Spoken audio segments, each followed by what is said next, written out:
नमस्कार, रोकठोक मध्ये आपलं स्वागत. मी डॉक्टर उदय निरगुडकर. प्रेक्षको, सध्या महाराष्ट्रात सर्वात जास्त तापमान पारा हा 48 डिग्रीवर स्थिरावला आहे, तो खानदेशातल्या जळगावमध्ये. आणि महाराष्ट्रातल्या राजकारणाचा पारा देखील एका जळगावकराच्या वर झालेल्या आरोपांमुळे जवळपास 50 डिग्री सेल्सिअसपेक्षा वर गेलेला आहे. आरोपांच्या फैरीत सापडलेले, परंतु अशा अनेक आरोपांच्या फैरीतून यापूर्वी सही सलामत सुटलेले, परंतु यावेळी प्रचंड मोठ्या प्रमाणावर आरोप झालेले असे या राज्याचे अत्यंत महत्त्वाचे असे मंत्री एकनाथराव खडसे आज आपल्या सोबत आहेत. सर्वप्रथम रोकठोकमध्ये एकनाथराव, आपलं स्वागत. एकनाथराव, आपल्यावर सध्या प्रचंड मोठ्या प्रमाणावर आरोपांची सरबत्ती सुरू आहे. आपल्या जवळचे असणारे, आपले अत्यंत निकटवर्तीय, आपले आप्त, ज्यांच्या लग्नाच्या पत्रिकेत अशा गजानन पाटील यांनी एका जागेच्या व्यवहाराच्या संदर्भात 30 कोटी रुपयाची लाच मागितली. जरी व्यवहार झाला नसला तरी लाच मागितली असे आरोप होत आहेत. सवाल असा आहे की हे सगळं आपण गमतीनं केलं असं ते म्हणतायत. या त्यांच्या वक्तव्यामुळे नाथाभाऊ तुम्ही अडचणीत आलात. हे बघा, मला अशा अनेक प्रसंग मी आयुष्यामध्ये पाहिलेले आहे. या निरर्थक आरोपांना फार काही मी किंमत देत नाही.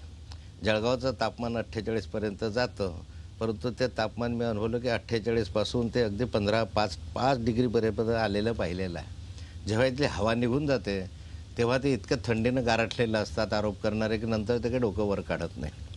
आता या परिस्थितीमध्ये मी अनुभवतो आहे आणि काही वेळा मी हेही पाहतो आहे की हे निरर्थक आरोप आहे.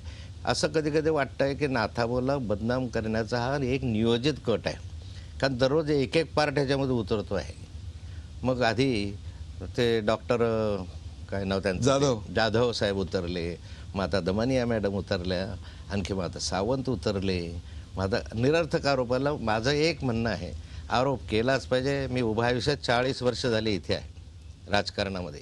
या 40 वर्षामध्ये प्रामुख्याने विरोधी पक्षात काम केलं आणि विरोधी पक्षात काम करत असताना मी अनेकांवर आक्षेप घेतले. अगदी जे जे मुख्यमंत्री झाले असतील, अशोक चव्हाण असतील, पृथ्वीराज असतील, काय विलासराव असतील, अनेक जे असतील, पण त्या कालखंडामध्ये कागद हातात घेतला की हा पुरावा आणि बोला आता याच्यावर. ह्याच्यावर कागद काहीच नाही आहे, पुरावा काहीच नाही आहे, नुसते बेछूट आरोप चालले. हे केलं आहे. मला एकच विनंती करायची आहे, 1% जरी तुम्ही पुरावा आम्हाला दाखवला की हा पुरावा, तर मी त्याच्या पुढे दुसऱ्या टक्क्यापर्यंत जाईल आणि मी विश्वास ठेवेल की नाही, आपलं 100% कुठे ना कुठे चुकलं आहे. पण तुम्ही 1%ही पुरावा द्यायचा नाही.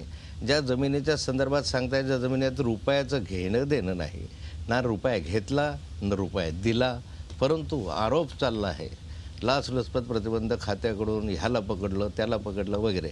मी त्या खोलवर जात नाही. मी तर अशा अनेक 100 अनुभव पाहिलेले आहे आणि मला हे पक्कं माहिती आहे की जिथं काही संबंधच आपला दुरान्वय नाही, तर त्या संदर्भात ह्यांनी आरोप केल्याने मला काय घेणं देणं आहे, ह्यांच्यामुळे काही फार मला काही फरक पडतो असं नाही. असे अनेक आरोप यापूर्वी झाले. माझ्या मतदारसंघातील जनतेने मला सातत्याने कंटिन्युअसली या क्षणापर्यंत निवडून दिलेलं आहे. पण नाथाभाऊ, त्याच्यामध्ये यामध्ये मला माझ्या मतदारांची तेवढीच चिंता आहे, तेवढीच मला महाराष्ट्राची चिंता आहे. आणि उभं आयुष्य घालत असताना या आयुष्यभरामध्ये मला सुरेशजींना माझ्यावर आरोप केले, तुझ्या वेळी प्रॉपर्टी होती, मग तुझ्याकडे कसे काय झाले, सर्व थंडे झाले. कालानुरूप ते बरोबर होतं, कारण आपण सच्चे आहे. व आरडाओरडा झाला, तुम्ही दररोज कुणाकुणाचे काही आरोप सहन केले, तरी सत्य सत्य आहे. त्यामुळे याच्यानंतर ते बाहेर आलं पाहिजे. म्हणून माझी या सर्वांना विनंती आहे, काही आरोप करा, परंतु एक कागद हातात दाखवून तो करा. पण नाथाभाऊ, ACBने किंवा अँटी करप्शन ब्युरोनी पाटलांना अटक केली आहे आणि ते तुमच्या चेंबरमध्ये आहेत, मंत्रालयात आहेत, घरी वावर आहे. असं असताना तुम्हाला त्यांच्यावर पाळत आहे 3 महिने, असं ACBच्या बद्दलचं वृत्त आलं आहे. तर तुम्हाला याची कल्पना कधीच आली नाही? नाही, मला कल्पना होते 3 महिने नाही, मला कल्पना होते 6 महिन्यापासून या संदर्भामध्ये. मला अगदी आठवतं की ज्यावेळेस अधिवेशन सुरू होतं हे विधानसभेचं, तर अधिवेशनाच्या माझ्या एका चेंबरच्या समोर एक सब DYSP दर्जाचा अधिकारी 3 दिवस सातत्याने असाच बसून राहिला. आणि मग तो व्हायचा, मी ओळखत होतो की हा कुठे काम करतो. मी त्याला विचारलं पण एका दिवशी, म्हटलं अजून झालं नाही का, संपलं, कोण कोण आले आहेत, कोण कोण गेले आहेत. माहिती घेतली. साहेब म्हणे माझी ड्युटीच ती आहे, मी काय करणार म्हणे. म्हणजे मला माहिती आहे मी आता एवढं कोळून प्यालेलो आहे की काय चेहरा पाहिलाच माझ्या लक्षात राहतं काय पोलीसचा माणूस आहे काय कुणाचा माणूस आहे. मला माहिती नव्हतं असं नाही आहे, पण जिथे कर नाही त्याला डर घ्यायला. 100 माणसं आहे का 50 माणसं आहे, मला कोणता फरक पडत होता या संदर्भामध्ये. आणि या माध्यमातून माझं अँटी चेंबरच नाही आहे. हे कुण्याही माणसाला कुण्याही व्यक्तीला विचारलं तर माझं अँटी चेंबर नाहीच आहे. माझं कोणतंही बंगलासुद्धा हा काही असा नाही आहे की आता नथाबू झोपले आहे कसं काय करू. एनी पर्सन कुण्याही महाराष्ट्रातल्या व्यक्तीनं जर माझ्याशी संपर्क आला असेल, मंत्रालयामध्ये कोणी असेल, तर दररोज माझ्याकडे 1000-1500 तरी लोक असतात.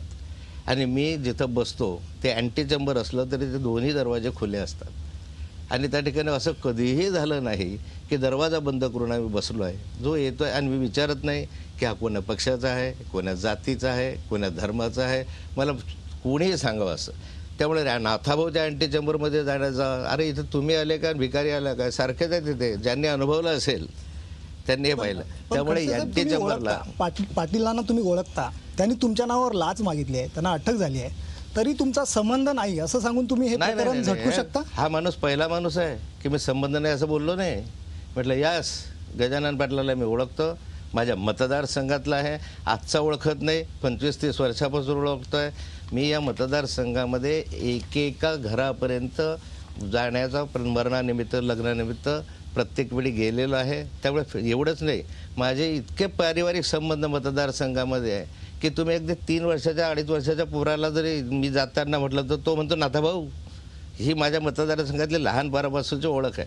त्यामुळे गजानन पाटलाला ओळखत नाही असं माझं नाही म्हणणं. पण मी नाही, एक मिनिट, या मी प्रकरणाशी ओळखतो. संबंध नाही म्हणून तुम्ही झटकू त्यांनी शकता. तुम्हाला अडचणीत आणलं एवढं तर मान्य कराल. नाही ठीक आहे, ही गोष्ट खरी आहे की अडचणीत आणलं, पण आता ह्याची चौकशी सुरू आहे आणि त्यामुळे चौकशीनंतर निष्कर्ष येतील सत्य काय आहे. आता या संदर्भामध्ये मला एक आहे की परस्पर कोणी मागत असेल आणि कोणी देत असेल, ज्याचा त्या मंत्र्याशी संबंध आहे, त्याला माहिती नाही त्या संदर्भामध्ये, तर त्याला कितपत जबाबदार धरावं हाही तर एक प्रश्न आहे. नाही तर उद्या कुणाच्याही नावाने कुणीही पैसे मागतोय असं सांगेल, 2 तुम्ही जण बसले आणि उद्या म्हणाल की मी तर याच्या नावानं पैसे मागत होता. त्याच्या संदर्भामध्ये त्या व्यक्तीला काय माहिती, तो प्रस्ताव माझ्यासमोर नाही. मुळामध्ये ज्या संदर्भातला पैसा मागितला किंवा लाच मागितली किंवा जो व्यवहार झाला असं यांचं म्हणणं आहे, तो प्रस्ताव 25 फेब्रुवारीलाच माझ्याकडून रिफ्यूज झालेला आहे. या आधीसुद्धा तो 3 वेळा कंटिन्युअसली रिफ्यूज झालेला आहे. ती जमीन आयुष्यात कधीही मी त्याला देऊ शकत नव्हतो, कारण ती जमीन गुरचरण होती. ही जमीन देऊ शकत नव्हतं. आणि अशा प्रस्ताव 25 फेब्रुवारीला ज्यावेळेस प्रस्ताव फेटाळला, त्या संदर्भामध्ये हे म्हणतं की 15 एप्रिल म्हणजे एप्रिल महिन्यामध्ये मला 15 कोटी मागितले, मे महिन्यामध्ये मला 30 कोटी मागितले.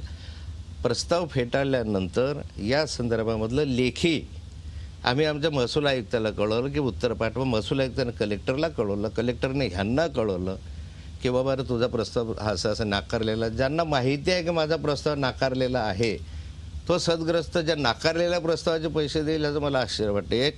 आणि दुसरं, जमिनीची किंमत जी आहे, जो माझ्यासमोर प्रस्ताव होता त्या जमिनीची किंमत बाळासाहेब थोरातांनीच्या कालखंडात काढलेली किंमत होती 77,40,000. आत्ता मी सहज आज माहिती घेतली की आत्ताच्या बाजारभावाने काय किंमत याची, तर ह्याची आजची बाजारभावाची अधिकृत किंमत ही 15 कोटीच्या आसपास आहे असं मला आज माझ्या कार्यालयाने सांगितलं. माझं डिपार्टमेंट आहे. 15 कोटीसाठी 30 लाख कोटीची लाच आत्ताच्या, हे न पटणार आहे, पण त्यावेळेसचं जे आहे ते 77,40,000च होती. आणि यामधून असं कोण वेडा माणूस आहे की त्याच्यासाठी 30 कोटी लाच देईल. आणि हे एक सांगतो तुम्हाला, हे जे सन्माननीय जाधव साहेब आहेत, आदरणीय डॉक्टर जाधव, ह्या जाधवांनी किती तक्रारी केल्या याची जंत्री माझ्याकडे आहे या ठिकाणी. आणि ह्यांनी माझ्याविरुद्ध तक्रार केली असं नाही आहे. ह्या जमिनीच्या संदर्भामध्ये तिथल्या एका ग्रामपंचायतीला NOC पाहिजे होती. ते NOC मिळण्यासाठी त्यांनी 6 कोटी लाच मागितली सरपंचाने, अशी पहिली तक्रार केली. नंतर ह्यांच्या स्टेटमेंटमध्ये यांनी सांगितलं मला 200 कोटी रुपयाची सरपंचाने लाच मागितली. माझ्याकडे कागदपत्र आहे. एक वेळ हे PIL चालू होते कोर्टामध्ये, त्या PILमध्ये ह्या संदर्भामधला निर्णय वेगळा लागला, मनाच्या विरुद्ध लागला.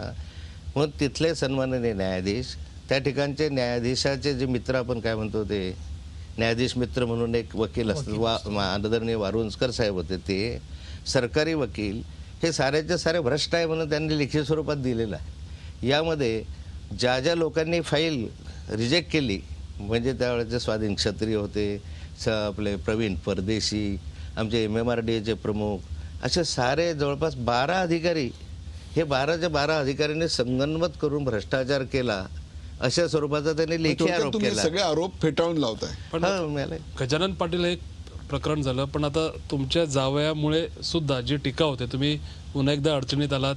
सोनाटा मॉडेलच्या गाडीमध्ये फेरबदल केले गेले, RTO कडनं परवानगी घेतली गेली नाही. नक्की वस्तुस्थिती काय आहे? नक्की गाडीचं स्वरूप काय आहे? गाडी कुठून आणली गेली?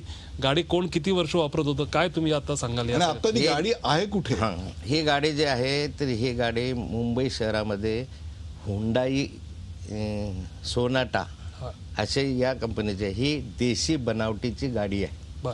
ह्याच्यामध्ये हुंडाई सोनाटा गाडी जी आहे ती घेतली इथे, ती हरियाणाच्या सदग्रस्ताने हरियाणामध्ये जाऊन त्या गाडीमध्ये जे फेरफार करायचे असतात ते फेरफार करण्याची परवानगी त्यांनी हरियाणाच्या RTO कडनं घेतली. बर. तिथे त्या संदर्भामध्ये रजिस्ट्रेशन झालं. ही 2009ची गाडी, 2009 नंतर त्यांनी रजिस्ट्रेशन केलं. रजिस्ट्रेशन केल्यानंतर जावयांनी ती गाडी 2012ला घेतली. ती यासाठी घेतली की ती गाडी काही फिरण्यासारखी नाही आहे, कारण महाराष्ट्रातले रस्ते त्या कालखंडामध्ये म्हणा का आत्ता म्हणा अशी काही एवढी मोठी लांब गाडी चालवण्यासारखी नाही. पण माझे जावई हे काही घरचे गरीब नाही आहे, ते पिढीजात श्रीमंत माणसं आहे. अगदी माझं जे मुक्ताईनगर शहर आहे त्याच्यामध्ये आजही त्यांची 100 कोटीची मालमत्ता आहे. आजही, जी आजची नाही आहे, त्यांच्या आजोबा पंजोबापासून आज आहे त्या संदर्भामध्ये. आणि त्याच ठिकाणी त्यांनी ही गाडी निवड, त्यांच्याकडे बऱ्याच गाड्या आहे, एक गाडी नाही आहे, पण त्या सगळ्या भंगारमधल्या गाड्या नवीन करायच्या ही त्यांची सवय आहे. आणि त्यांच्या घरासमोर पाहिलं तर 7-8 गाड्या ज्या आहेत त्या कधी जर्मन मॉडेलच्या आहे, कधी इटालियन मॉडेलच्या आहे. ही गाडी आत्ता जर पाहिली तर त्याच ठिकाणी त्या लाईनमध्ये उभ्या आहे, भंगारमध्ये लाईनमध्ये. पण आमच्याकडे ही गाडी आहे. पण यांनी घेतली विकत ते 8 लाखाला, त्यातले 1.5 लाख रुपये रोख दिले. RTOची परवानगी घेतली, जळगाव RTOने त्याला रजिस्ट्रेशन केलं. अच्छा. आणि या संदर्भामध्ये अधिकृत 9 वर्षानंतर, म्हणजे आता 2009ची गाडी 7-8 वर्षानंतर त्यांच्याकडे आहे. ज्यावेळेस ही गाडी घेतली त्यावेळेस ज्यांच्यावर आरोप केला जातो डॉक्टर प्रांजल खेवलकर MD आहे, ते त्यावेळेस माझे जावई नव्हते. माझ्या मुलीचं लग्न 2013ला झालं, ह्यांनी गाडी 2012ला घेतली. आता त्यांनी माझ्या जावयाने ती गाडी घेतली. माझे जावई हे MD आहे, माझी मुलगी जी आहे ते LLM आहे.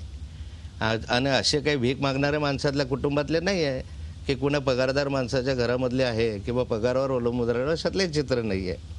आणि त्यामुळे जे काही आता सांगतायत गाडी, हे काही विषय काढायचे असतात गाडी, आणि ही जर विदेशी बनावटीची आहे या संदर्भामध्ये, तर मला सांगा एका क्षणात आत्ताच बसल्या बसल्या राजीनामा देतो. देशी बनावटीच्या गाड्या कुणीही घेऊ शकतो. 8 लाख म्हणजे काही फार मोठी गोष्ट नाही. आणि अशा ठिकाणी खोट्या नाट्या आरोप करणं हे काही योग्य नाही. बरेच आरोप अशा रीतीनं झाले की ज्याच्यामध्ये काही तथ्य नाही. आता जावयाची गाडी किंवा मुलीच्या संदर्भामध्ये किंवा ह्याच्या संदर्भामध्ये तुम्ही म्हणता आहात, पण आम्ही या संदर्भामध्ये जेवढे काही व्यवहार केलेले आहे किंवा आता ज्या संदर्भामध्ये जे काही आक्षेप तुम्ही घेतलेले आहे, मी इन्कम टॅक्स भरतो, इन्कम टॅक्स रिटर्नमध्ये जी प्रॉपर्टी आहे तेच वाचून दाखवतात आणि त्याला जोडून सांगतात काही वेगवेगळं. कधी साखर कारखान्याची 10,000 एकर जमीन घेतली, कुठं घेतली दाखवा की एखादी आपण साखर जमिनीवर येणार आहोत आपण, पण त्याच्या पण आधी त्याच्या आधी मी सांगतो की गाडी वगैरे ही देशी बनावटीची आहे. हा नाही, त्याच्यामध्ये जसं तुम्ही आता इतका वेळ बोललात, त्याच्यामध्ये तुमची मुलगी LLM आहे किंवा जावई यांचा उल्लेख झाला, आणि तुम्ही स्वतः 40 वर्षाच्या करिअरमध्ये निलंगेकर पाहिलेत, मनोहर जोशी पाहिलेत की ज्यांचं मुख्यमंत्रीपद जावयामुळे गेलं. तर तुम्हाला असं वाटत नाही का की सार्वजनिक जीवनात असणाऱ्या तुमच्यासारख्या वरिष्ठ मंत्र्यांनी आणि त्याच्या नातेवाईकांनी काही काळजी घ्यायला पाहिजे की आपण माध्यमांमध्ये, आज माध्यमं व्होलटाईल झाली आहेत, कुठल्याही क्षणी एखादं चित्र येतं मोटारीवर हात ठेवलेला आणि एकदम तुम्हाला एवढा त्रास होतो, तर काही प्रिकॉशन घ्यायला हवी होती असं वाटतं तुम्हाला काय जावयाने? नाही. मला वाटतं की जे सत्य आहे ते सत्य आहे. 8 लाखाच्या गाडीवर बसले का आणि हात ठेवला, कोणतं बिघडत आहे? त्यांनी जर ही गाडी खऱ्या अर्थानं लुमोजिन असती, विदेशातली असती, तर आक्षेपार्ह आहे. 8 लाखाच्या गाडीवर बसले का उठले, माझी कोणती इमेज खराब होते? आणि ह्यांना जेलस असण्याचं कारणच नाही ना. माझ्या जावयाची गाडी 8 लाखाची, ती आहे 2 म्हणजे काय म्हणतात ज्याला सेकंड हँड गाडी, नवी सुद्धा नाही आहे. अशा सेकंड हँड गाडीविषयी जर कोणी म्हणायचं मला काही त्याचे हे नाही, हां काही चुकलं असेल, आता हे म्हणतात लुमोजिन, तर यांनी दाखवा मला लुमोजिन आहे का, आणि ह्याचं त्यांना उत्तर कोर्टामध्ये द्यावं लागणार आहे. या संदर्भामधलं मी काय अशा रीतीने स्वस्त बसणारा माणूस नाही आहे, पण जर चुकलं असेल तर माफी मागणाराही माणूस आहे. त्यामुळे मला त्याच्यावर हात ठेवला काय, मी हे केलं की मला नाही देशी बनावटीची गाडी आहे, मला त्याचं अजिबात काही वाटत नाही आणि अजूनही माझं आव्हान आहे, ती गाडी आहे, लागलं त्यांच्याकडे पाठवून देतो. त्याचे फोटो तुम्ही वेबसाईटवर टाकत का नाही की सध्या या पत्त्यावर आहे, ज्याला बघायचे त्यांनी बघून घ्या, म्हणजे सांगितलं प्रश्न मी. संपून जाईल. मी आता वेबसाईटवर टाकतो आणि त्यांना म्हणतो की जरा जाऊन या, आणि ते जर नुसते तासभर रस्त्यांवर फिरले आणि तरी त्यांनी मग 2-3 तास काढून दाखवावं असंही आवाहन करेल त्या गाडीमध्ये फिरून. किंवा ज्यांचा आक्षेप आहे त्यांनी फक्त गाडीमध्ये प्रवास करून दाखवावा, म्हणजे किती धक्के लागतात, किती खडसे धक्के साहेब, लागतात. हे झालं भ्रष्टाचाराचे आरोप झाले. या पलीकडे जाऊन आमच्या प्रीती मेनन आहेत, त्यांनी आज आरोप असा केला आहे, एका वृत्ताचा दखल घेत त्यांनी एक सांगितलेलं आहे की दाऊद बरोबर तुमचे संबंध आहेत आणि त्याची सखोल चौकशी करा, असं पत्र त्यांनी मुख्यमंत्र्यांना लिहिलं. आपण प्रीती मेननच्या अध्यक्षतेखाली समिती नेमूया. याच्यामध्ये एक फेक अकाउंट आहे आणि त्या फेक अकाउंटवर हे प्रसिद्ध झालेलं आहे. आता दाऊदचा संबंध माझे, दाऊदने मला फोन केला, हे प्रीती मेमनला कसं काय समजलं? म्हणजे दाऊदचे तिचे संबंध आहे म्हणून समजले की काय? आणि जर प्रीती मेमनला दाऊद ज्या नंबरचा त्याच्यामध्ये उल्लेख आहे विशेष आहे, म्हणजे तुमच्या माहितीसाठी सांगतो की 94-230 73-667 ह्या नंबरवर दाऊदचे फोन आले असं त्यांचं म्हणणं आहे. माझ्याकडे सर्टिफिकेट आहे त्या पोलीस डिपार्टमेंट, आपल्या टेलिफोन डिपार्टमेंटचं. हा फोन नंबर 1 वर्षापासून बंद आहे, वापरातच नाही आहे, आजही नाही, या क्षणालाही नाही आहे. जो फोन नंबर, आणि त्यातून त्यांनी मला पत्र दिलेलं आहे कंपनीने यामध्ये की कोणताही इंटरनॅशनल कॉल या नंबरवर आलेला नाही, कोणताही इंटरनॅशनल कॉल नाही. म्हणून प्रीती मेमनलाच माझं आव्हान आहे या संदर्भामध्ये की जो फोन बंदच आहे, या क्षणालाही हे आहे, तर याच्यावर आला कुठून दाऊद, आणि दाऊदचा नंबर तुला मिळाला कुठून, आणि जर मिळाला तर पोलिसांनी का नाही कळवला? तुम्ही पोलिसांना कळवणे पहिली जबाबदारी होती यांची, त्या संदर्भात नव्हती का? म्हणजे दोषी कोण आहे? नाही, त्यांनी एका बातमीचा आधार घेऊन, असं म्हणजे बातमीचा तुमच्या आधार, काळजीपोटी मी त्यांनी सांगतो पत्र लिहिलं. बातमीचा आधार घेऊन नंतर प्रीती मेमनला मी म्हणेल उद्या की प्रीती मेमनचे सरळ संबंध दाऊदशी आहे, मी म्हटलं तर काय वाव काय? काही आधार नसताना काही गोष्टी बोलणं योग्य नाही आहे.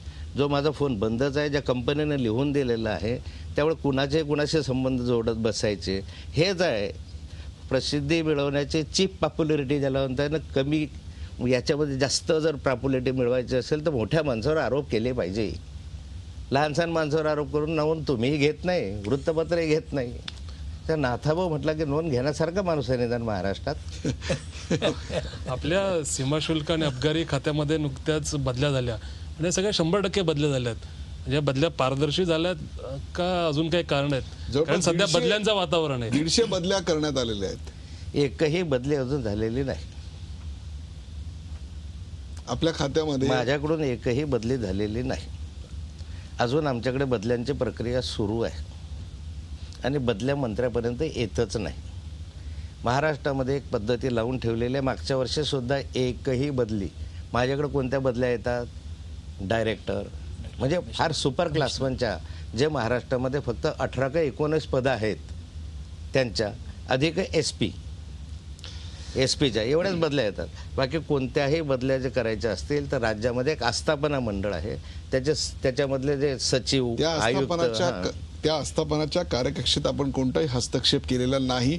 आपल्या खात्यात यावर्षी झालेच नाही तर हस्तक्षेप काय संबंध आहे?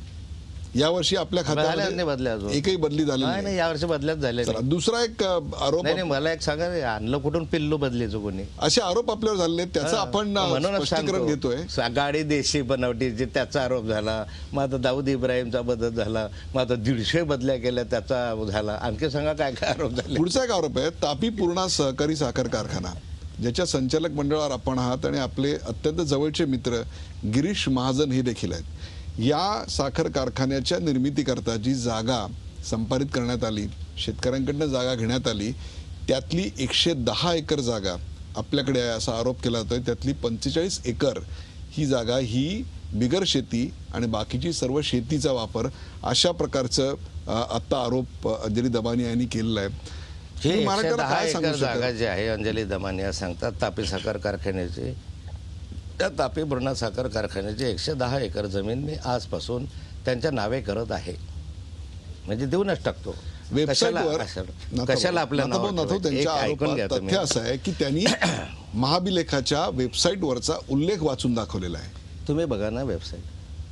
तुमचं असं म्हणणं आहे की ती जागा माझं तुमची म्हणणं नाही? असं आहे की साखर कारखान्यासाठी, तापी पूर्णा साखर कारखान्यासाठी आम्ही त्यावेळेस जमीन जी घेतली होती ती जमीन 70 एकर होती. त्यातली ती 70 एकर जमीन जी होती ती गिरीश महाजन वगैरे आमच्या सर्वांच्या नावावर याच्यासाठी होती की त्यावेळेस तो कारखाना रजिस्टर झाला नव्हता आणि आम्हाला परवानगी पण मिळाली नव्हती. आणि हे पैसे घेऊन जमीन घेतले, कोणाची फुकट घेतलेली नाही. काही कोणत्याही शेतकऱ्याची जमीन काही मोफत घेत नाही. पैसे त्यावेळेसच्या बाजारभावाने घेतलेले आहे. असंही नाही आहे की काही कमी किमतीत घेतल्या. आता हा तर व्यवहार आहे. आता मी कुठं जमीन घेतली कारखान्यासाठी, त्याला पैसे दिलेले आहे नियमानं. 1 मिनिट, ह्याचं ऑडिट झालेलं आहे, याच्या संदर्भात इन्कम टॅक्स भरलेले आहेत. आता अशा ठिकाणी मग नाथाबून जमीन घेतली, नाथाबून गाडी घेतली, ते कारखान्यासाठी घेतलेली गाडी. एक दुसरं असं आहे की माझी वडिलोपार्जित, म्हणजे निदान मला आठवतं की माझे वडील पंजोबा वगैरे वगैरेंपासूनची आमच्या 3 फॅमिली होत्या.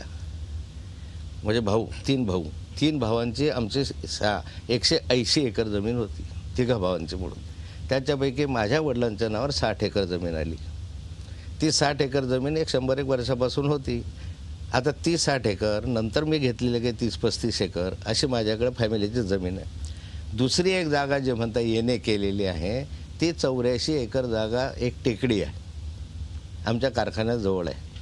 ती टेकडी आम्ही विकत घेतली. त्या ठिकाणी इन्कम टॅक्समध्ये त्याचे पैसे भरले, त्या टेकडीचं येणे केलं.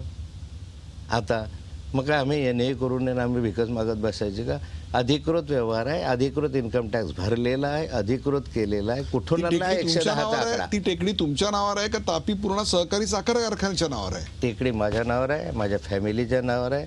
तापी पूर्णासाठी घेतलेली जमीन जी आहे ती वेगवेगळ्या व्यक्तींच्या नावावर त्यांनी घेतलेली जमीन आहे. एकाच्या नावावर कुणाच्याही जमीन नाही. तापी पूर्णाच्या नावावर काही जमीन आहे.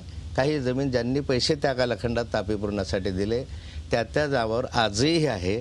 त्याच्यामध्ये गिरीश महाजनचं नाव आहे, त्याच्या नावावर 1 गट नंबर आहे. एक सुधाकर पाटील म्हणून आहे, त्याच्या नावावर 1 गट नंबर आहे. एक माझ्या नावावर आहे, मी पैसे दिले होते म्हणून माझ्या नावावर आहे. एक आमच्या असे कार्यकर्ता त्याच्या नावावर आहे. कारण त्या कालखंडात तसं ठरलं खाजगी कारखाना होता, म्हणून प्रत्येकाने याच्यात पैसे घालावे आणि ती जमीन तुमच्या नावाची घ्यावी असं ठरलं होतं. त्याप्रमाणे जमिनी घेतलेल्या आहे. त्यात काय एक छोटासा प्रश्न याच्यानंतर, वेळोवेळी सादर केलेल्या निवडणुकीच्या शपथपत्रामध्ये उमेदवारीच्या हे सगळं आहे. वेळेला हे सगळं तुम्ही लिहिलेलं आहे. आणि दुसरी मी गोष्ट- दमानिया मॅडमला सांगणार आहे की हे निवडणुकीच्या याच्यामध्ये हे सारं तुम्ही सांगताय, सारं त्याच्यामध्ये आहे. आणि यामुळे नसलं तर आमदारकी घालवण्यासाठी मला मदत करा. मला दुसरं आणखीन एक सांगा की तापी पूर्णा सहकारी साखर कारखान्यासाठी घेतलेल्या जमिनीचा 1 इंच देखील तुकडा आता तुमच्या नावावर नाही. जो तापी पूर्णा सहकारी साखर कारखान्याला कंपनी तेव्हा फॉर्म करायची होती, कंपनी फॉर्म झालेली नव्हती, म्हणून जो तुम्ही घेतलेला होता तो सगळा तसा ट्रान्सफर केलेला आहे. आणि तुमच्या नावावर एकही नाही, तुमच्या नावावर जी ट्रान्सफर टेकडी कुठे आहे केला? त्या कंपनीच्या नावावर. कंपनीच्या नावावर ट्रान्सफर केलाच नाही. मी सांगतोय काय, ज्यांनी जशा रीतीनं जो पार्ट त्या साखर कारखान्याचा शेअरचा पार्ट जो आहे तो गुंतवला. माझा शेअरचा पार्ट आहे, माझ्या नावावरती जमीन आजही आहे 5-10 एकर काहीतरी जे असेल ती. गिरीश महाजनचा शेअर होता त्याच्यामध्ये त्यांच्या नावावर 5-10 एकर जमीन असेल ती आहे. ही प्रत्येकाचा जो शेअर होता टाकायचा त्याच्या शेअरपुरती जमीन प्रत्येकाच्या नावावर आजही आहे. पण या प्रकरणात शेतकऱ्यांकडून काही शेअर्स घेतले होते शेतकऱ्यांनी आणि मग त्यांचे कुठल्याही द्यायचे बाकी आहे, शेतकऱ्याकडून तसं शेअर घ्यायचा प्रश्नच नव्हता, कारण खाजगी कंपनी होती आणि कुठल्याही शेतकऱ्याला बिना पैशांनी जमीन घेतलेली नाही आहे. त्या कालखंडातल्या रेडी रेकनाप्रमाणे पैसे दिलेले हा व्यवहार आहे. आणि विशेष म्हणजे इन्कम टॅक्समध्ये हे सारं आहे. आमच्या निवडणुकीच्या ह्याच्यामध्ये हे सारंचं सारं आम्ही दिलेलं आहे. जे तुम्ही सांगता 84 एकर आपलं काय प्लॉट वाढले, हे पाडले, एकूण एक प्रॉपर्टी या ठिकाणी सांगितलेली मी त्या ठिकाणी इलेक्शनच्या माझ्या हिशोबामध्ये दिलेली आहे पूर्णपणे प्रॉपर्टी. त्यामुळे जर मला लपवायची असेल, माझी बेकायदेशीर माझी ब्लॅकची असती ती इलेक्शनमध्ये आली नसती, दुसऱ्याच्या काहीतरी झालं असतं. आणि मी आजचा नाही इन्कम टॅक्स भरत, मी पूर्वीपासून इन्कम टॅक्स नियमितपणे भरणार, पण पूर्वीपासून प्रॉपर्टी डिक्लेअर करणार आहे. मागच्याही सरकारमध्ये ज्यावेळेस मी झालो त्यावेळेस मी प्रॉपर्टी बाहेर वर्तमानपत्रामध्ये डिक्लेअर तुम्हाला दाखवू शकेल, पूर्ण पेजभर पब्लिकसाठी जाहीर केली होती. त्यामुळे त्याच्या पलीकडे तुम्हाला काय वाटत असेल इलेक्शनच्या पलीकडे तर ते शोधलं पाहिजे. आणि ह्यांनी तर जरूर शोधलं पाहिजे, कारण हे माझे हितचिंतक आहे. त्यामुळे माझी आमदारकी जाऊ शकते. त्यामुळे ह्यांनी हे इकडे आरोप लावल्यापेक्षा ती प्रॉपर्टी जी मी दिलेली आहे निवडणुकीच्या ह्याच्यामध्ये ही सगळी जे सगळी आहे याच्या बाहेरचे जर काही प्रॉपर्टी असली तर माझी आमदारकी जाऊ शकते, म्हणजे यांच्या मनाला शांती मिळेल. आरोपांचा हा जो सिलसिला आहे एकनाथरावांवर तो असाच चालू राहणार आहे. वेळ झाला का ब्रेकची, कुठेही जाऊ नका, पाहत राहा झी24 आपण पाहताय रोकठोक एकनाथ खडसे.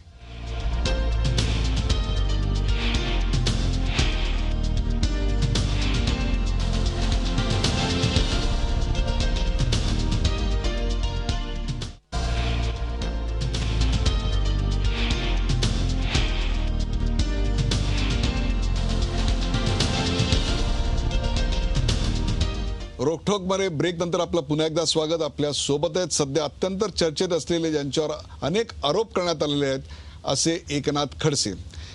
एकनाथ खडसे, मध्यंतरी आपण विधानसभेमध्ये एका चित्रपटातला डायलॉग ऐकवला होता, हा मारुती कांबळे कोण, त्याची मला आता आठवण अशा करता होतीये, हा शिवाजी जाधव कोण. याची श्रद्धा कन्स्ट्रक्शन कंपनी आहे. या कंपनीला तब्बल 1493 कोटी रुपयाची कंत्राट आहेत. त्याहीपेक्षा त्यांची वेबसाईटच सांगते आहे हे सगळं. त्यांना मुळशी तालुक्यामध्ये त्यांची जवळपास 10,000 एकर जमीन आहे. सवाल असा आहे, या शिवाजी जाधवांचा, या जमिनीचा, या 1493 कोटीच्या कंत्राटांचा आणि आपला काय संबंध आहे? मला शोधावं लागेल आता काय संबंध आहे. कारण 10,000 एकर जमीन ही एका व्यक्तीच्या नावावर असू शकतं, म्हणून महसूल खात्याचा मंत्री म्हणून मी सांगतो की कायद्यानं कसं बसवू शकते, जमीन जप्त केली पाहिजे. कारण ही तर सिलिंग ॲक्टच्या पलीकडची जमीन झाली. आपल्याकडे आपण 55 एकराच्या वर जमीन नाही ठेवू शकत. त्यामुळे ह्याला खोलवर जाण्याची आवश्यकता, मी नक्कीच त्याचा तपास करेल. हे शिवाजी जाधव नावाचे कॉन्ट्रॅक्टर आहे, धंदेवाईक माणूस आहे, कॉन्ट्रॅक्टर आहे. आणि ह्यांना जे कॉन्ट्रॅक्ट दिलेले आहे, तुम्ही म्हणता काय 1000, मला तर माहिती नाही कुठून शोधला आकडा, पण जी काही तुम्ही शोधलेली असेल तर हे जमीन वगैरे 15 वर्ष झाले. हे कॉन्ट्रॅक्टचे कोण पाटबंधारे मंत्री होते हे आता मला कशाला विचारायला सांगता. माननीय अजितदादा होते, सुनीलजी तटकरे होते. त्याच्या आधी मी 2 वर्ष होतो, पण 2 वर्षात काही 10,000 कोटी मी काही देऊ शकलो नाही त्या संदर्भामध्ये.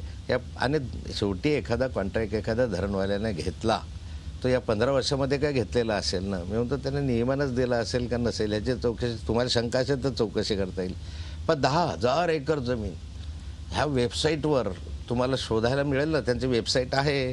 त्या वेबसाईटसाठी ते जमीन कशासाठी घेतली आहे, काय शुगर केन डेव्हलपमेंटसाठी घेतलेली आहे का शेतकऱ्यांची घेतलेली आहे का त्यांच्या नावावर आहे, हे जरा मलाही शोधावं लागेल. मला आश्चर्य वाटलं.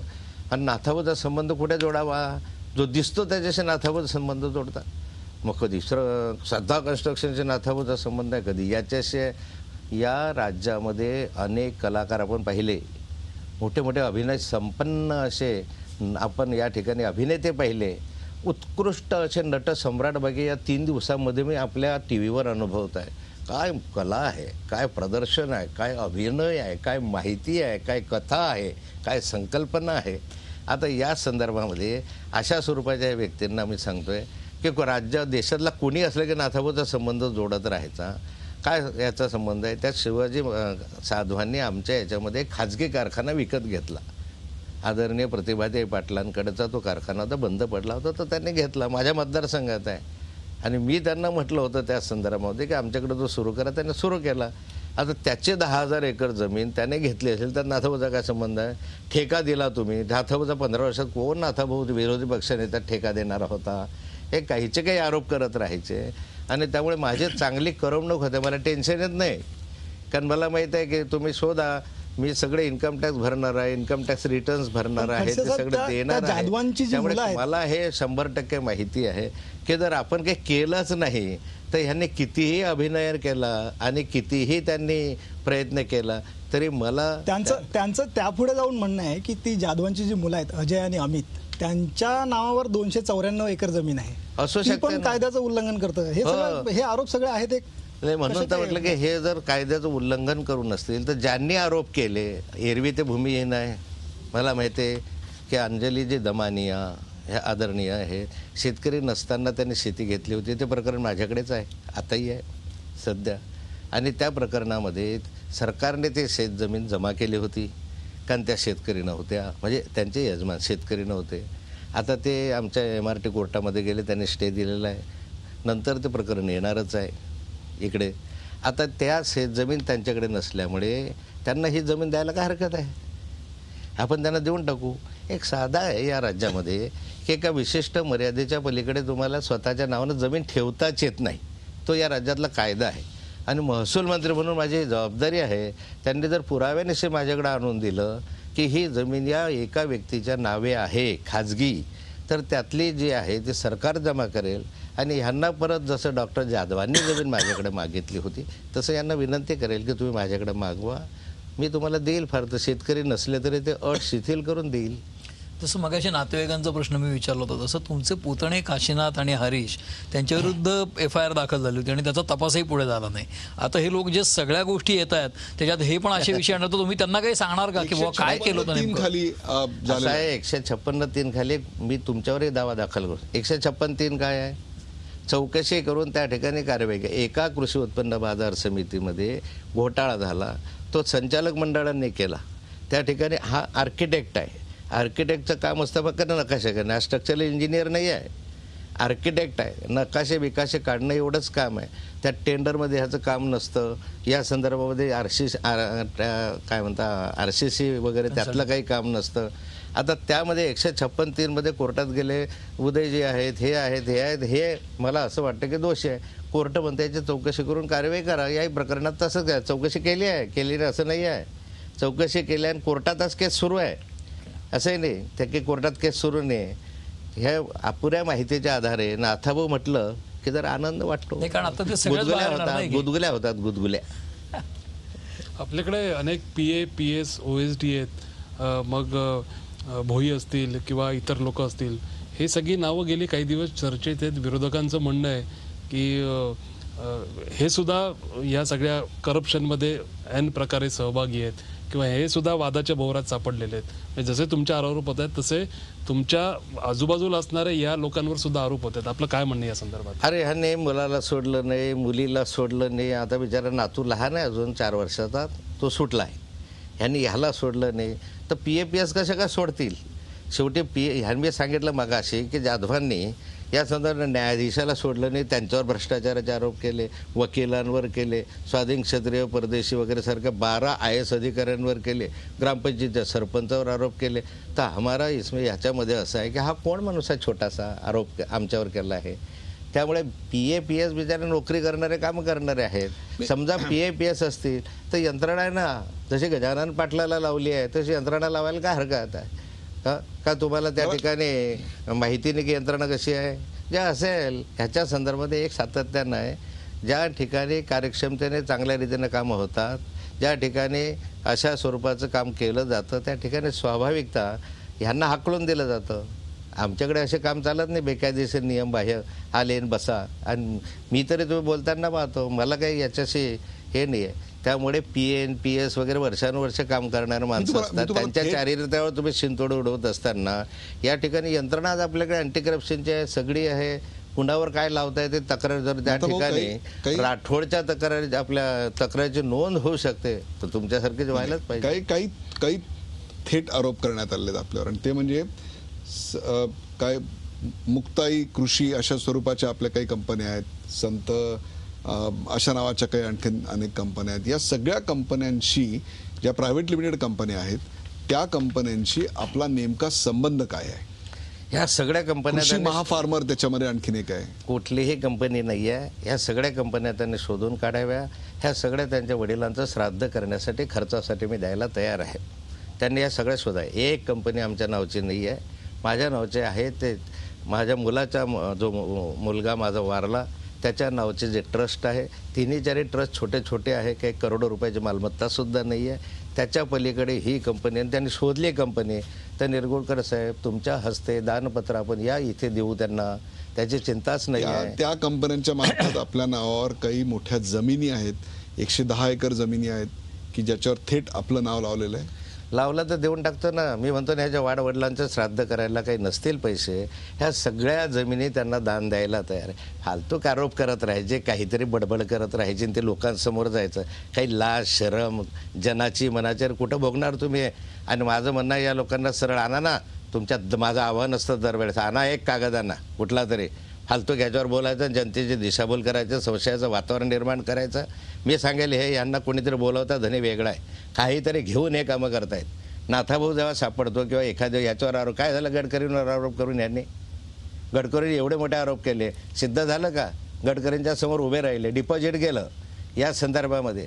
म्हणून अशा लोकांची भीडभाड करता कामा नये. माझं स्पष्ट म्हणणं आहे जनतेला, महाराष्ट्रातल्या जनतेला, 1% जरी त्या संदर्भातला कागद ह्यांनी दाखवला की 110 एकर आणि ही कंपनी आहे, या पदावर राहण्याचा अधिकारच नाथाभाऊनं गमावला. नाथाभाऊ, तुम्ही विरोधी पक्षात जेव्हा होतात तेव्हा जेव्हा आरोप करायचा तेव्हा तुम्ही राजीनामा द्या अशी मागणी करायचा जो चौकशी पूर्ण होईपर्यंत. तुम्ही विरोधात असताना जी भूमिका घ्यायचात, म्हणजे आता जी घेतायत ती पण विरोधात असताना तुम्ही वेगळी भूमिका घ्यायचात. नाही वेगळी नाही. आत्ताही माझी तीच भूमिका आहे. दाखवा पुरावा, 1 मिनिटात राजीनामा. हा आपला आजही ब्रीदवाक्य आहे. विरोधी पक्षात असताना मी हे कागद घेऊन फिरायचो, तुम्हालाही माहिती आहे. आजही ते पुरावे आहे माझ्याकडे. तसं ह्यांनी हे पुरावे 1, 2, 3, 110 एकर, हे लिमोजिन विदेशी आहे ह्या आगळं आणून दाखवा. इथे बसून राजीनामा दे. इथे कोणाला बोलवायची गरज नाही आहे.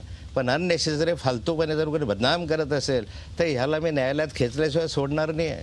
ना तो तुम्ही न्यायालयात खेचाल, परंतु जसं तुम्ही म्हणला की यांचे बोलविते त्यांनी कोणीतरी वेगळे असतील, तर तुम्हाला ते पक्षांतर्गत आहेत असं वाटतं का विरोधी पक्षांचं कुमांड आहे आणि अशा गोष्टींमुळे तुमच्या सरकारची प्रतिमा खराब होते असंही तुम्हाला वाटतं का? कारण गेले 4 दिवस तुम्हीच न्यूजमध्ये आहात. नाही, सरकारची प्रतिमा निश्चित खराब होते. आणि आता हळूहळू माझ्या लक्षात यायला की याच्या मागे कोण आहे. आता सांगणार नाही तुम्हाला मी, थोडे हिंट केलं तरी चालेल. नाही मला समजतं याच्या मागे कोण आहे काय. तुम्ही एकेकाळी मुख्यमंत्रीपदाचे उमेदवार होतात, एकेकाळी मुख्यमंत्रीपदाचे उमेदवार होतात, म्हणून आपलं बोलणं अत्यंत महत्वाचं आहे. नाही, मुख्यमंत्री पदाचे बघा, राजकीय जीवनामध्ये जो काही व्यक्ती असतो शेवटी इतके वर्ष काम केल्यानंतर पक्षाच्या आदेशानुसार जिथं ठेवलं तिथं राहायला पाहिजे, ह्या बाजूचा मी आहे. पण त्याचा अर्थ असा नाही होत की आम्हाला ज्या त्या इच्छा व्यक्तच करू नये. इच्छा मी व्यक्तच केली होती, मी कुठं कधी नाही म्हटलेलं आहे. परंतु मी पक्षाचा एकनिष्ठ कार्यकर्ता आहे. पक्ष जसा सांगेल घरी जा, घरी बसलो, मला काही तक्रार नसते याच्यामध्ये. मी नेहमी हे समजतो की एका गावाच्या सरपंचापासून या महाराष्ट्राच्या मंत्रिपदापर्यंत मी पोहोचलो. माझ्या पक्षाने मला खूप दिलेलं आहे, अपेक्षेपेक्षा पलीकडे माझ्या पक्षाने दिलेलं आहे. त्यामुळे माझा पक्ष जे सांगेल त्याप्रमाणे करणं माझं कर्तव्यच आहे. माझी ओळख जी झाली ते माझ्या पक्षामुळे झालेली आहे. पण नाथाभाऊ, तुम्ही आता असं म्हणलात की तुम्हाला कळतंय आता कोण आहे ते, पण नाव सांगणार नाही. जर विरोधी पक्षातला असतं तर तुम्ही नाव सांगितलं असतं. काय पक्षातला आहे? नाही कुठलाही असता. हे बघा असं आहे की हळूहळू जोपर्यंत खात्री होत नाही या गोष्टी, हे बघा एक सारखं मी तुम्हाला सांगतो एक गोष्ट, पद्धतशीर चाललाय की नाही हे एकदम. मग एक आरोप येतो, मग त्या दिवशी नाथाभाऊचं असं आहे, मग दुसरा म्हणजे डॉक्टर राठोड येतात की ज्यांनी अनेकांवर म्हणजे हॅबिच्युअल तक्रारदार आहे असं जे मी म्हटलं ते मी माझं पुराव्यासहितच म्हटलं. मी असं म्हटलेलं नाही कुणावर आरोप करावा माझा हेतू नाही आहे, पण जे रेकॉर्डला आहे ते आहे. मग हळूहळू त्यांच्या माध्यमातून येतं. मग नंतर जशी आपल्या नाटकातली दुसरी एंट्री सुरू होते, एक पहिल्यांदा छोटा खलनायक, मग नंतर मोठा खलनायक, मग त्याप्रमाणे आदरणीय दमानियाजी येतात. दमानियाजी झाल्यानंतर मग त्याच्या मागे असतोच की नाही एखादा सिनेमामध्ये कसा एखादा राजकारणी माणूस वगैरे असतो, मग तसे मग राजकीय पक्ष उतरतात. मग त्याच्यामधून राठाने राजीनामा दिला असं वातावरण ते आता तयार केलं जातं. मग नंतर मग दुसरा माणूस येतो. असं एकंदरीत आपल्या चित्रपटसृष्टीमध्ये किंवा नाटकामध्ये जे असतं त्या एक एक एंट्री कोणत्या चाललेल्या आहे आणि कशा चाललेल्या आहे. आता मी तर झालं या सगळ्या नाटकांचा की मी डायरेक्टर राहून चुकलेलो आहे या आता बदला. त्यामुळे मीच डायरेक्शन करत आलेलं विरोधी पक्ष नेत्यात असताना हा कागद तो कागद ती माहिती हे माहिती. त्यामुळे मला हे 100% समजतंय की क्या हो रहा है, पण टाइम के बात है. तुम्ही आता अंजनी दमानी यांचं नाव घेतलं, ते एका मागोमाग एक तुमच्यावर आरोप करत सुटलेत. नक्की काय चाललं, म्हणजे तुमच्यावरच का आरोप करतात यामागे? नाही माझ्यावर आरोप करता असं नाही. हिजबुलला पाठवला तर ह्यांच्यामुळे पाठवलं तर नाथाभाऊलाही पाठव, कोणता फरक जो असा आहे. त्याच्यामध्ये अंजली दमानिया वगैरे ह्या ज्या म्हणतात, आता कसं आहे अलीकडे मी मगाशी सांगितलं, मोठ्या माणसाचं नाव घेतलं की TRP वाढतो या लोकांचा. जर नाथाभाऊचं नाव न घेता जर यांनी केलं तर मग अंजली दमानिया कोण आहे, न गडकरींवर आरोप केले म्हणून सगळ्यांना माहीत झालं की नाही अंजली दमानिया जी कोण आहे. त्यांनी सुपारी घेऊन तुमच्यावर आरोप केले असं म्हटलं जातंय, असंच आपण थेट म्हणलात. मला सांगा, ही सुपारी कोणी दिली सुपारी? सुपारी घेतल्यासारखे आरोप करता हे आहे. अजूनही मला वाटतं ते की सुपारी घेतल्यासारखंच बोलत राहतं. पुरावे नसले की हे मी म्हणणारच, पुरावे असले की इथे 1 मिनिट थांबणार नाही, घरीच जाणार आहे.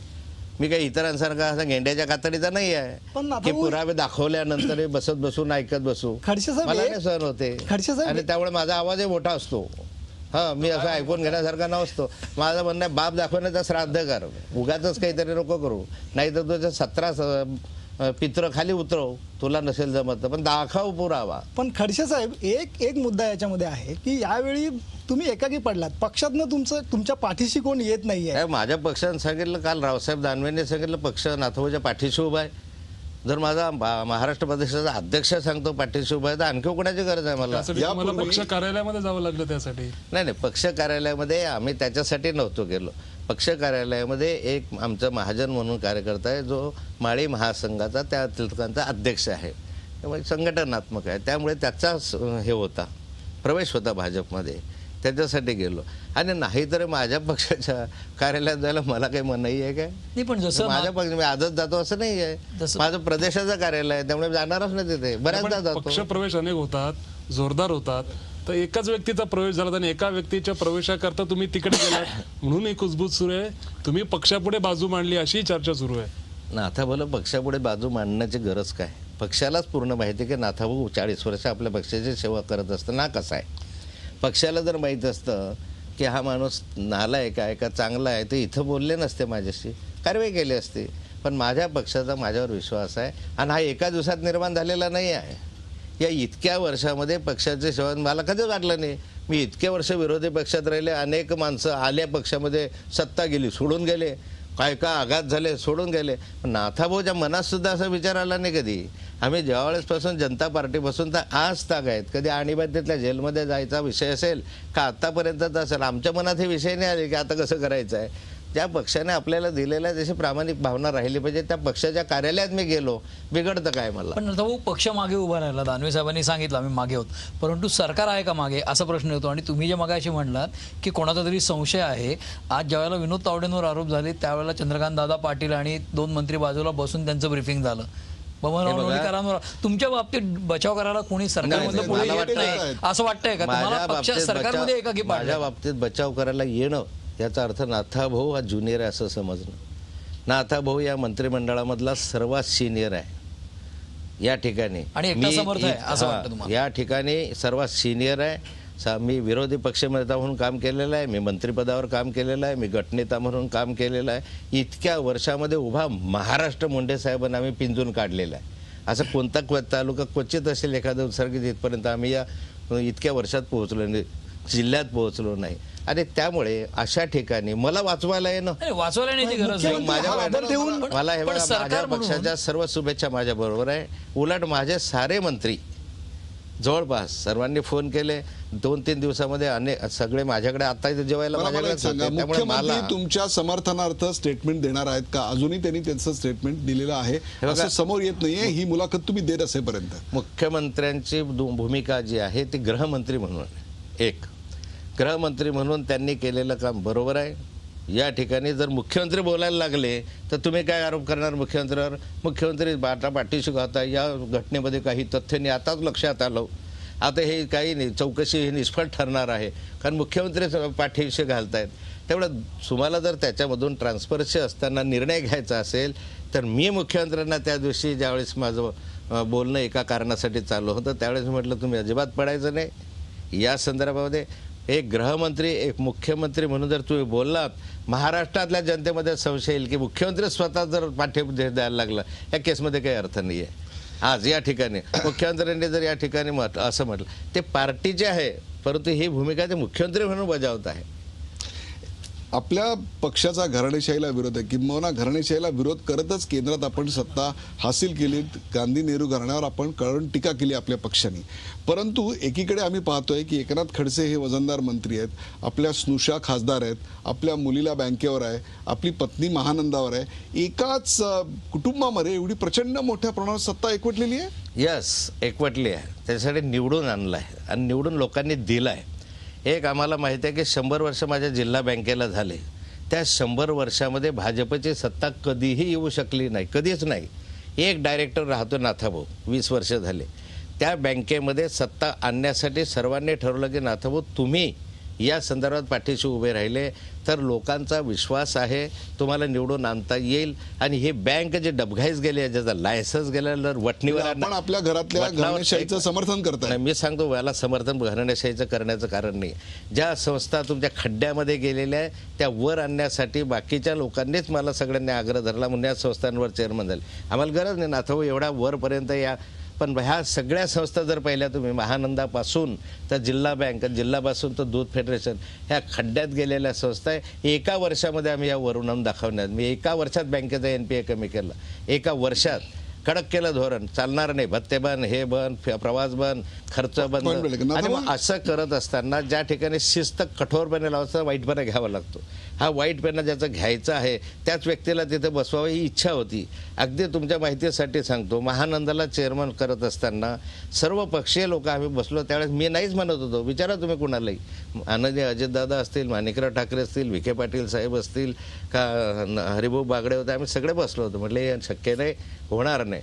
आमचा सर्वांचा विचार झाला त्या ठिकाणी की तुम्ही दुग्धविकास मंत्री आहात, या ठिकाणी महानंदाला पूर्वीचं गतवैभव प्राप्त करून सरकार तुमच्या ह्याच्यातनं कठोर धोरण आणि त्यासाठी आमचे तुम्हाला सर्वांची साथ, तुम्ही जे निर्णय घ्याल असे असले तर लोक ज्या ठिकाणी निवडून देतात हे काही असे नियुक्त केलेले नसतात. घराण्याशाहीला की नियुक्त केले तुम्हाला तर हयात मरेपर्यंत पॉइंट वेळ असं नाही आहे. एक शेवटचे 1-2 प्रश्न.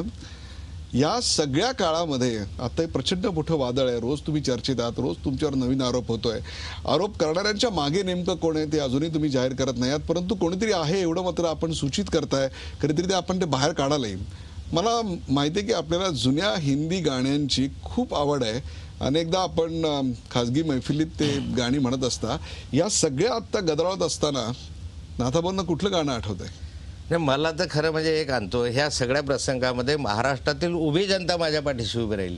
माझं फेसबुक अकाउंट उघडा, माझे अन्य हे उघडा, भराभरा ज्यावेळेस लाईक केले जातात. परवा दिवशी आपलं काल मी दुपारी माझं अकाउंट उघडून पाहिलं, 16 तासामध्ये 40,000 लाईक्स होते. की नाथाभाऊ तुमची भूमिका योग्य आहे. आणि या ठिकाणी एवढं प्रेम पाहून मला विश्वास आहे की ह्या आघात हे केले हे फालतूचे आहे, पोकळ आरोप आहे. आणि त्यामुळे जनतेचं प्रेम पाहूनही मला असं वाटतं की दुःखही एका बाजूला असतात, वेदनाही देत असतात, काही न करता अंगाला चिकटवलेलं असतात काही. मग मला आज या संदर्भामधले आज जनतेचं प्रेम माझ्याबरोबर आहे म्हणून मला नेहमी वाटतं की शुक्रिया ए प्यार तेरा शुक्रिया, दिल को इतना खूबसूरत गम दिया. आत्ता जे त्रास देऊन राहिले तर खूबसूरत आहे असे म्हणतो. दिल को इतना खूबसूरत गम दिया, आंखों को आंसू दिए जो मोतियों से कम नहीं, दिल को इतना गम दिया कि अब कोई भी गम नहीं. दिल को इतना गम दिया की अब कोई गम कम नाही. आपल्यावरच्या सर्व आरोपांना रोखठोक उत्तरं देत, आपल्या प्रतिस्पर्ध्यांवर हल्ला चढवत या आरोपामागे नेमकं कोण आहे त्याची मला कल्पना आहे असं सुतोवाच करत मी स्वच्छ आहे, मी शुद्ध आहे आणि कोणत्याही प्रकारच्या घराणेशाहीचा पुरस्कर्ता नाही. जे आले ते निवडून आले. माझ्यावरचा एकही आरोप कागद हातात घेऊन सिद्ध करा, मग बोला. असं एक प्रकारे प्रति आव्हान देत आत्ता एकनाथ खडसे 1 तास आपल्या बरोबर होते. नाथाभाऊ इतका प्रदीर्घ वेळ झी24 तासच्या सर्व प्रेक्षकांना दिलात. धन्यवाद. थँक्यू.